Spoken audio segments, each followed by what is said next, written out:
আমি এখানে মাশরুমের গ্রেভি বানাচ্ছি। এজন্য আমি মাশরুমগুলোকে ভালো করে ধুয়ে সেগুলো হাফ করে কেটে নিয়েছি। এরপর তার মধ্যে আমি হাফ কাপ টক দই গুলিয়ে দিয়েছি, স্বাদমতো লবণ, একটু কাশ্মীরি লঙ্কার গুঁড়ো, জিরে ও ধনের গুঁড়ো আর অল্প একটু হলুদ দিয়ে ভালো করে 15 মিনিটের জন্য মাখিয়ে রেখেছি। আর দুটো পেঁয়াজ এভাবে কেটে নিয়েছি। তারপর কড়াইতে সাদা তেল দিয়ে পেঁয়াজ আর একটা কাঁচা লঙ্কা কুচি দিয়ে সেটা একটু নাড়াচাড়া করে তার মধ্যে 6-7টা কাজু দিয়েছি আর রেডিমেড আদা রসুন বাটা দিয়েছি। এরপর ভালো করে নেড়ে সেটা ঠান্ডা হওয়ার পরে মিক্সিতে পেস্ট করে নিয়েছি।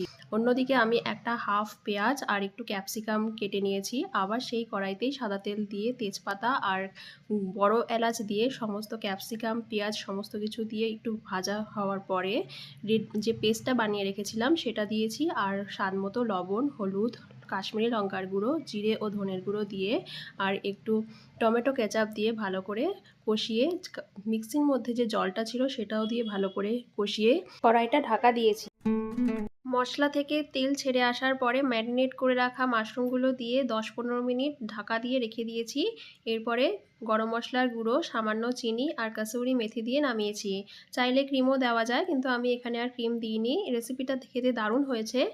রুটি, পরোটা, নান এগুলোর সাথে খেতে খুবই ভালো লাগবে। আপনারা বাড়িতে একবার ট্রাই করে দেখতে পারেন।